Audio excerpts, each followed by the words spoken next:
Bueno, pues nos encontramos en plena Feria del Libro, en el casino, y se va a presentar la segunda parte del cuento de Rec, La Guerra de los Reinos, y estamos con uno de los coautores, con Pablo Álvarez Serrano y Francisco Álvarez Canto, que es el amigo Paco.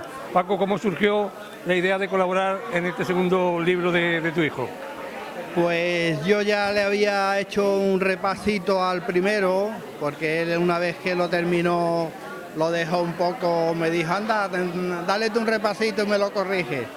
Y cuando llegó el momento de publicar el segundo, él estaba tan liado con sus cosas de cine, de escritura, de música, porque hace de todo, que me pidió, por favor, corrígeme tú el segundo. Y cuando yo vi el segundo me di cuenta de que el final se quedaba un poco bruscamente cortado y le dije, Pablo, esto necesita un tercer libro. Me dijo, papá, por favor, termina tú este segundo, lo firmamos a medias y ya el tercero Dios dirá. Y así lo hicimos, ya me hice yo cargo, le puse todo el final nuevo, lo añadí yo, pero debo decir que el mérito enorme es de mi hijo Pablo, que fue quien creó los personajes, ese mundo que ha creado con países, con reinos, y yo lo que he hecho más bien es un poco revisar y corregir. Y cuéntenos un poquito de qué va esta segunda parte, resumidamente, para que la gente tenga idea de qué va esta saga. Sí, esta saga transcurre en un mundo mágico, donde conviven hombres con magos, con esqueletos vivientes, un mundo imaginado, pero al mismo tiempo muy relacionado con el mundo real. Por ejemplo, ya que me preguntas por esta segunda parte, en esta segunda parte vamos a ver un reflejo de lo que está pasando ahora mismo en el mundo. Son dos, el este y el oeste, los dos reinos distintos, empiezan a sospechar el uno del otro, de que el uno se está armando y por tanto me va a invadir, y entonces yo me tengo que preparar y me armo, y es un poco la historia de este mundo. Y por la tercera parte, ¿tenéis previsto ya continuar la saga? ¿Tiene algún fin? Nada. ¿Tiene más o menos un guión ya más o menos para continuar? De momento tenemos solo la fe de que la vamos a hacer y un poco el esquema de lo que será, pero no estamos muy de acuerdo los dos autores en qué camino tomar, o sea que está todavía, digamos, sin armar el tercer libro. Pues nada, muchas gracias y mucha suerte y que siga la saga, y esperamos que alguna vez también te dedique a publicar tus memorias, tu vivencia. Entonces hablaré de ti mucho, hablaré de ti mucho. Tenemos amigos comunes que se lo van a pasar bien. Muchas gracias, Miguel. Venga, adiós.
Sí, sí. Buenas tardes, como digo, a los presentes, a algunos ausentes que también, por desgracia, no están aquí hoy de momento. Bueno, yo tengo la oportunidad y la satisfacción de sustituir en este momento a nuestro querido señor presidente de esta entidad centenaria, don José Lorenzo. Bien, pues para mí es un verdadero placer. ¿Por qué? Pues porque mi amigo Paco, aquí presente, del que yo no tenía ni idea de que tuviera nada que ver con la escritura, por lo menos con la escritura. No lo sabía ni yo. Bueno, pues fíjate tú, yo. Pero lo que sí sabía es que es un gran cinéfilo. Y lo seguirá. Cineasta. Bueno, yo no sé, yo te conocía por lo muchísimo que sé que te gusta el cine. Y bueno, y aquí su hijo, nuestro querido Pablo, que yo no conocía, entonces me ha sorprendido gratamente aquí. Naturalmente, lo primero que he hecho ha sido a Pablo ofrecerle para sucesivas obras que pueda él llevar a cabo esta entidad, que nosotros, al menos yo desde luego personalmente, lo considero una representación de nuestro pueblo, ¿vale? Así que cualquiera que nos esté escuchando ahora aquí o nos pueda oír en cualquier otro momento, que sepa siempre que esta entidad está al servicio de todas las personas de Marbella y de fuera, pero fundamentalmente para mí es muy agradable siempre que sean gente de Marbella.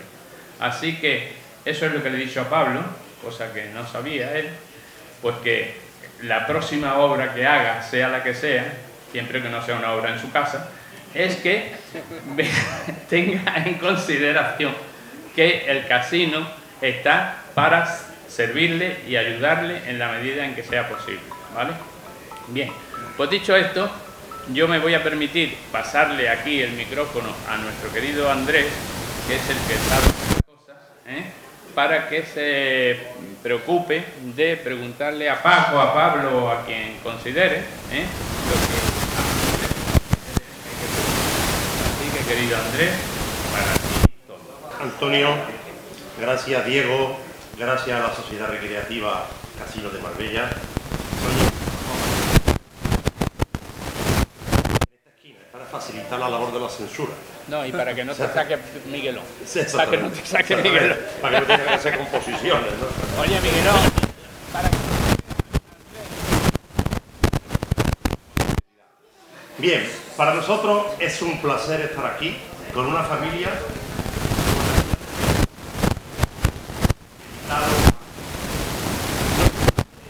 Pablo, de la obra El cuento de Red, sino a Fernando, también con un magnífico ensayo que hizo sobre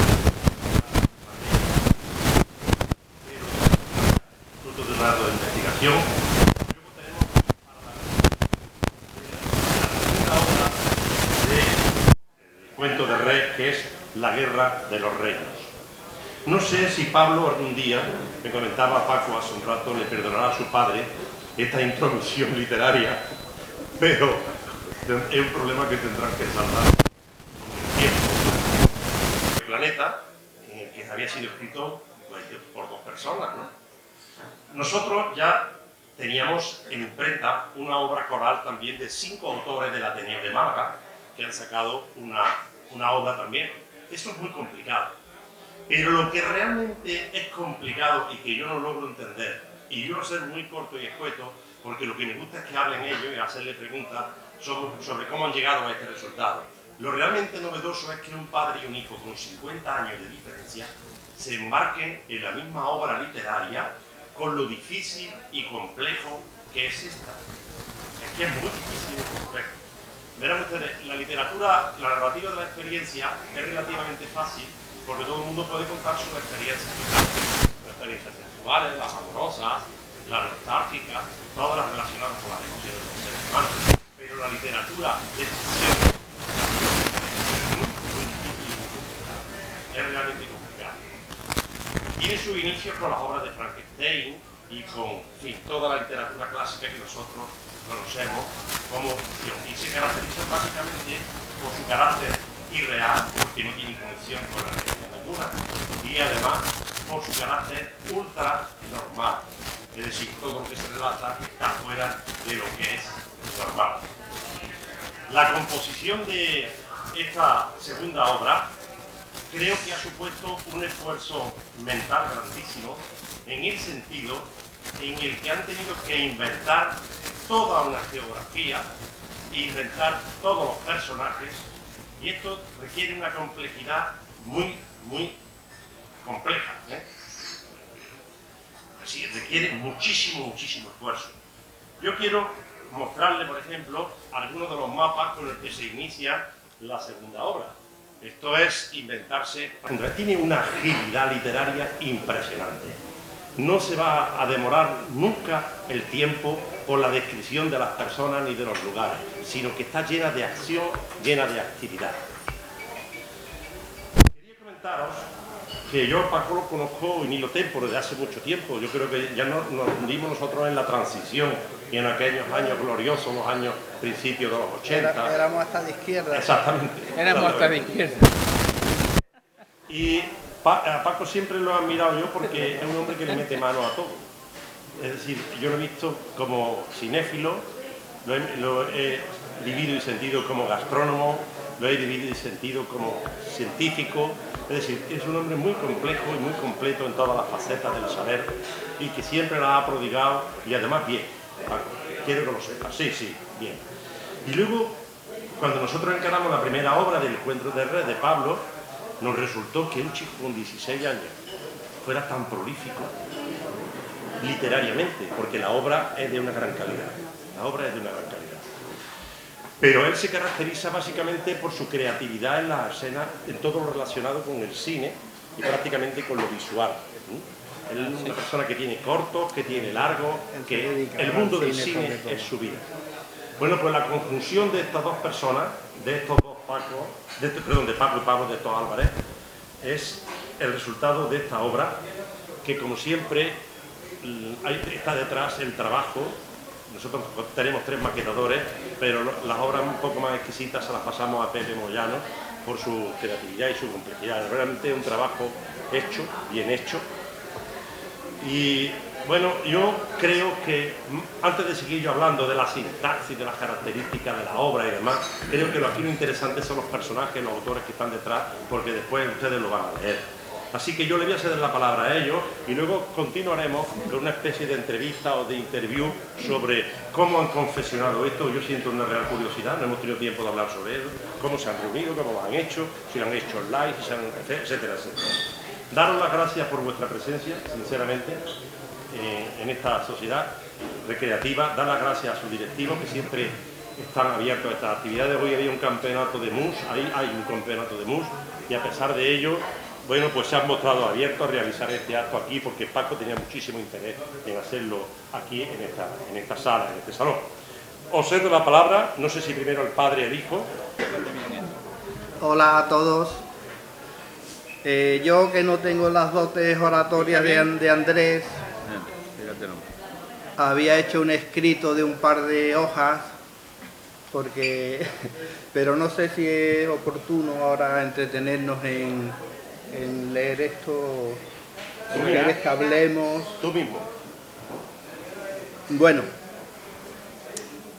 yo quería decir que el verdadero protagonista de este evento no soy yo, es mi hijo Pablo, que fue el que creó en su imaginación todas las obras. Yo lo que he hecho es un poco corregir, entre comillas, o estropear. Antes de nada, dar las gracias, que es lo que viene a cuento. Al Casino de Marbella, a Andrés, a mi hijo Pablo, por haberme dejado entrar en su mundo, y a los dos Andreses, porque tu hijo también. Y por supuesto a todos los presentes por haber querido compartir con nosotros este momento tan especial. Yo quería hablaros de Pablo como escritor y como artista en general, y de cómo hemos llegado a este momento tan hermoso de encontrarnos aquí los dos presentando un libro. Podría decirse que todo empezó hace 22 años, en la primavera del año 2000, cuando recibí una llamada de mi querida esposa Mamen, aquí presente, aquí presente, y me dijo: estoy embarazada. Yo andaba por entonces ya cerca de la cincuentena, y ella, aunque es bastante más joven que yo, tampoco era una chiquilla. Y nuestros hijos, Macarena y Manuel, que están por aquí, tenían ya 23 y 19 años respectivamente, estaban ya a punto de abandonar el nido. Era una locura. Pero lo cierto es que en diciembre de ese mismo año 2000 nació Pablito. Desde muy pequeño Pablo empezó a dar muestras de sus habilidades artísticas. Apenas había aprendido las 4 letras y ya andaba escribiendo pequeños relatos, siempre acompañados de dibujos, en libretillas que le comprábamos o que encontraba por la casa. Tendría unos 8 años, creo, cuando consiguió unos blogs más grandes, así como de dibujos, y creó su enciclopedia de monstruos.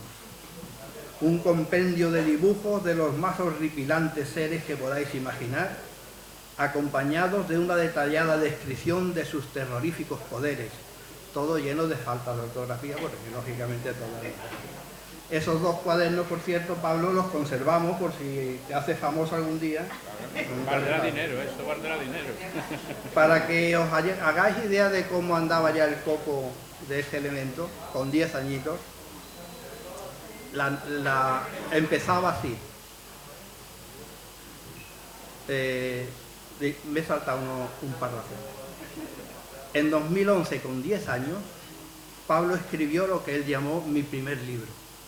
Se trataba de un relato breve, ilustrado con imágenes sacadas de internet y titulado El guepardo de los ojos rojos.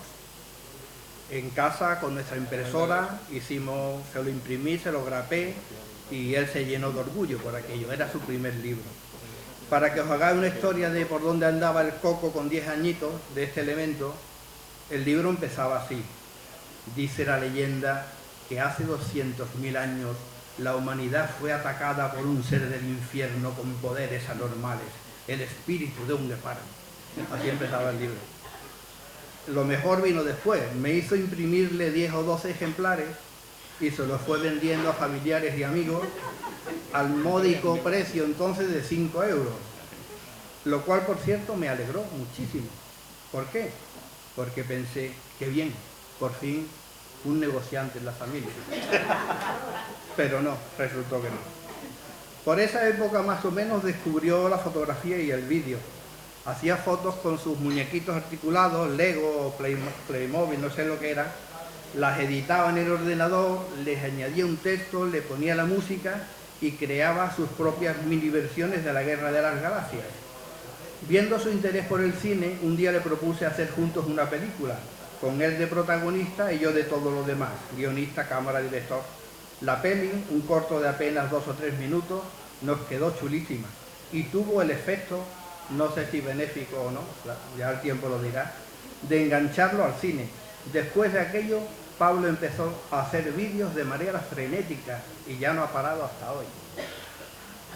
Un año después, ya me voy acercando al final, un año después, en 2017, tenía Pablo 16 años, como ha dicho Andrés, apareció un día a Mami y a mí con un montón de folios así de gordos, impresos, y nos dijo muy serio, he escrito una novela. Mami y yo miramos el tocho, asombrados, y él explicó, es que tiene 2 partes. ¿Queréis que os la lea? Por supuesto, respondimos Mami y yo. Era verano y acabábamos de mudarnos de casa. Aquella misma noche comenzó a leernos El cuento del Río, la que habría de ser su primera novela publicada.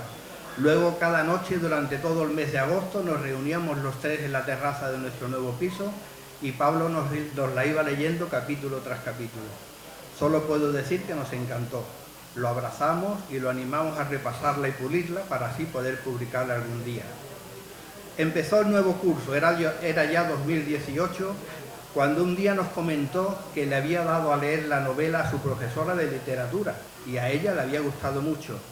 Por entonces, Mamen y yo no conocíamos aún a la que sería la gran mentora de Pablo, la persona que lo animó a seguir escribiendo y a desarrollar el resto de sus facetas artísticas. La misma que un año después, y aquí me adelanto un poco en la cronología de mi relato, accedió amablemente a presentar la novela de su alumno. Me estoy refiriendo a nuestra gran amiga, a la que tanto queremos y debemos, Susana Teruel, para la que pido el más ferviente aplauso.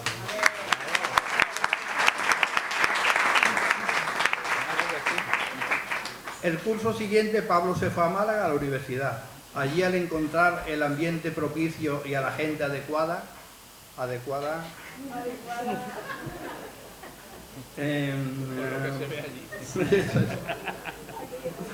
su vena artística floreció de manera espectacular. Cine, dibujo, literatura, televisión, música, todas las artes parecían estar al alcance de su talento. ¿Cómo llevas la revisión de la novela, Pablo?, le pregunté meses después. Pues dudó. Ahora mismo estoy con otras cosas, la verdad, no tengo mucho tiempo. Yo ya me había jubilado, así que disponía de bastante tiempo libre. Además, siempre había soñado con ser escritor. ¿Quieres que te la revise yo?, me ofrecí ladinamente. Pablo aceptó de inmediato y yo me puse a la tarea. Cuando terminé de revisarla, bastantes meses después, contacté con Andrés García Baena, a quien yo conocía desde hacía bastante tiempo, y le pregunté por la posibilidad de publicar la novela de Pablo. Mándamela, que le echemos un vistazo, me respondió. Así lo hice y a los pocos días me llamó.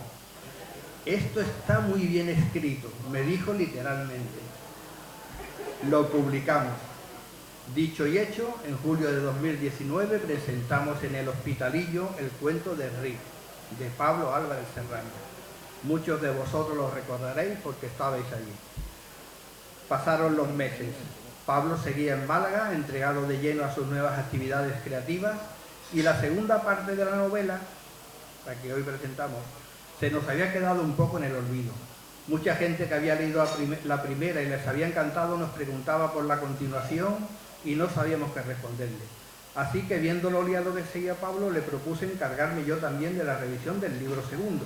Pablo aceptó, no sin antes advertirme de que procurara no trastocarlo mucho, que ya en el primer libro, me dijo, me había pasado un poco con mis retoques. No comen por mi parte. El libro segundo me gustó tanto más que el primero, pero el final no acababa de verlo claro. Me parecía que Pablo lo había acabado quizás demasiado bruscamente y que la historia pedía a gritos una continuación, una tercera parte que lo convirtiera en trilogía. Así se lo comenté a él, que estuvo de acuerdo conmigo, pero objetó. En este caso habrá que modificar algunos capítulos y escribir otros nuevos para darle un final diferente.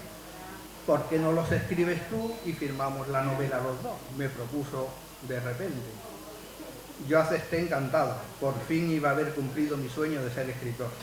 Así que me puse a ello con el mejor de los ánimos y estuve trabajando en este libro segundo durante todo un año.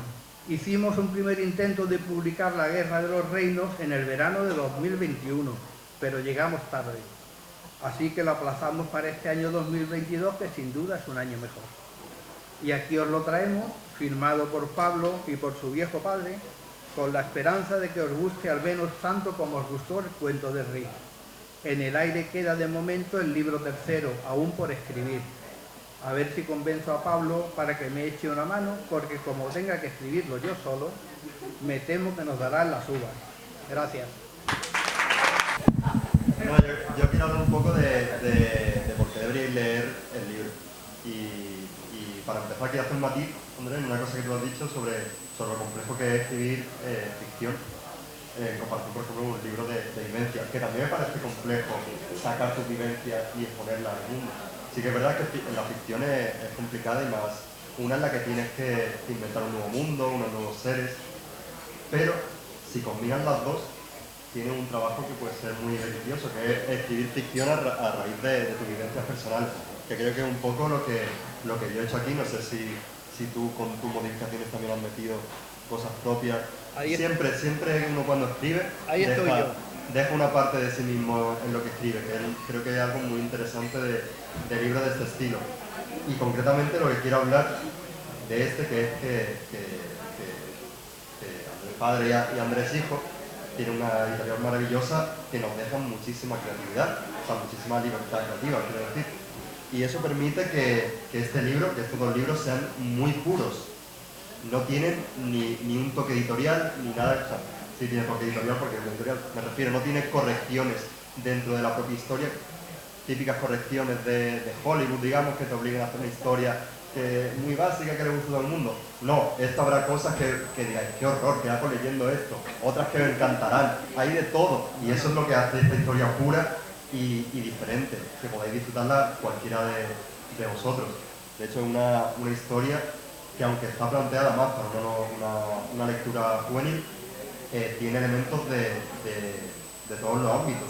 Tiene elementos políticos, sobre todo esta segunda novela, muy, como dices tú siempre, muy acorde a los tiempos actuales, y tiene un humor de toda clase, un humor que si eres un niño y lo lees, lo vas a entender de una forma, y si eres adulto y lo lees, lo vas a entender de otra, que me parece algo muy, muy curioso. También tiene al menos, creo recordar, tiene alguna broma fuera de tono, cortesía del caballero, y no sé, tiene tantísimas cosas que no... Sí, que lo compréis, eso es lo que quiero decir. Y pasamos a la ronda de preguntas. Pues nos encontramos también en el casino y estamos con Antonio y Juan, y nos van a contar el enfrentamiento de mus que hay entre Cádiz y Málaga. ¿Cómo va la partida aquí en estos momentos? Bueno, de momento a favor de Málaga. Sí, bueno, de momento partidas más ganadas lleva Málaga ahora mismo. Falta algunas partidas que tenemos que esperar a que terminen.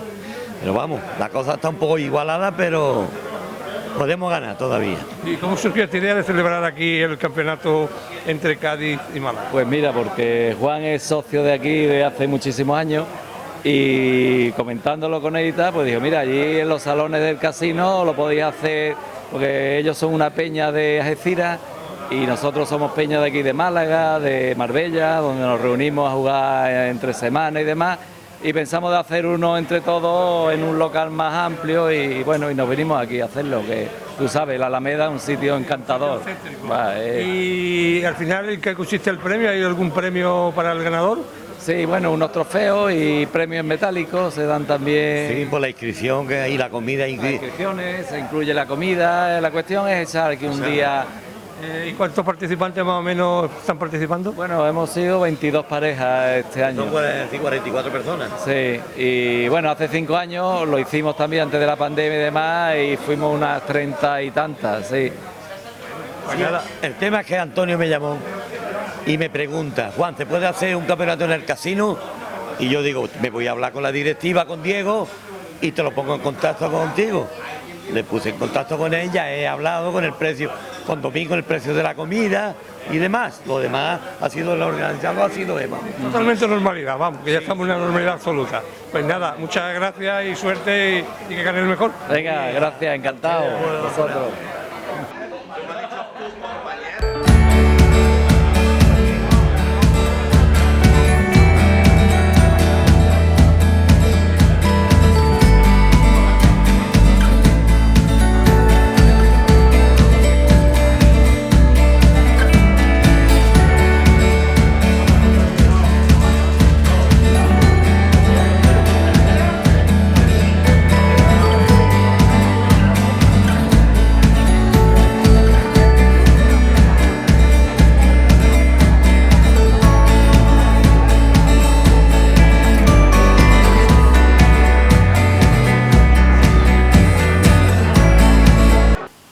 Pues bueno, seguimos en la Feria del Libro y nos hemos encontrado con Esther Cruzado, que está firmando su libro La herencia de los recuerdos, una escritora que lleva ya tiempo haciendo cosas y nos va a contar un poco de qué va este libro y de su trayectoria.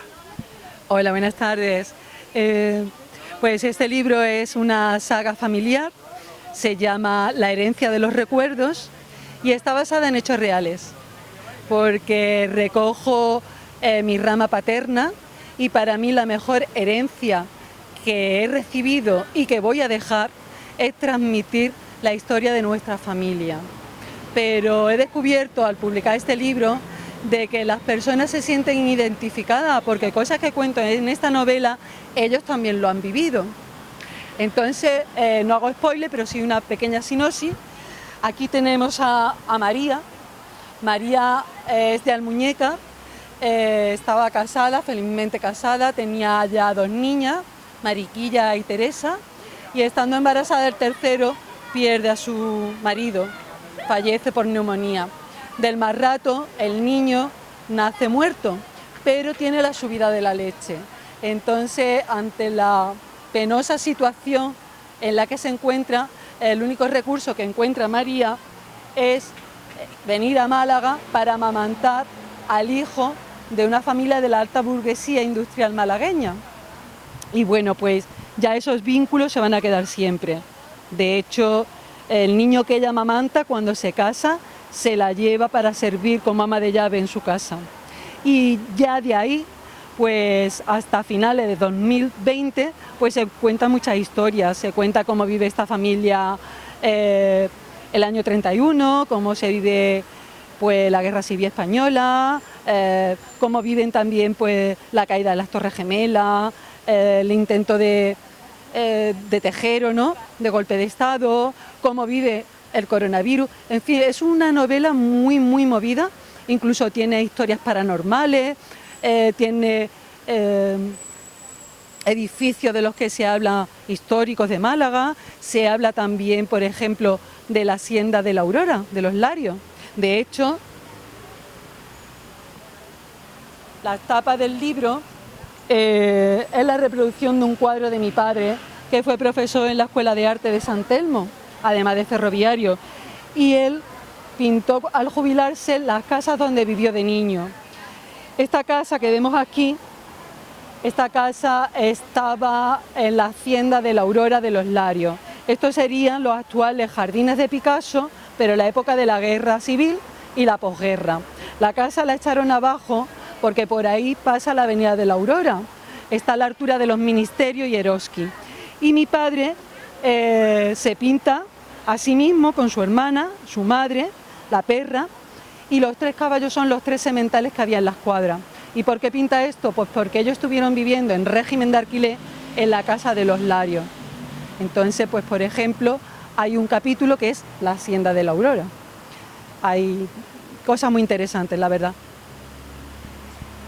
Pues nada, y cuéntenos un poquito sobre su trayectoria como escritora. ¿Lleva mucho tiempo escribiendo? ¿Ya está preparando alguna novela o algún relato nuevo? Pues yo escribo desde que soy pequeña. Tengo poemas guardados de cuando tenía 9 años, de la adolescencia. Soy una persona muy charlatana, muy extrovertida. Y entonces, ¿qué pasa? Que a veces no tenía con quién hablar. Pues porque estaban durmiendo, porque no les venía bien. Y yo descubrí que si yo cogía un papel y un boli y empezaba a escribir como si le estuviera hablando a la persona, pues me sentía como que tenía un amigo.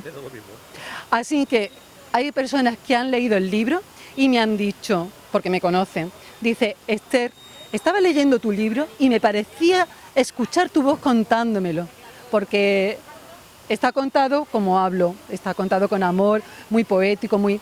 La verdad que está bonito. Y en el inicio de la Guerra Civil empiezo con una prosa poética mía, que fue lo primero que me publicaron en un libro. Colaboré para un acto benéfico, con lo que se recaudara, y entonces pues me hizo muchísima ilusión y lo he querido traer aquí a su segundo hermano. Y ahora estoy con el tercero.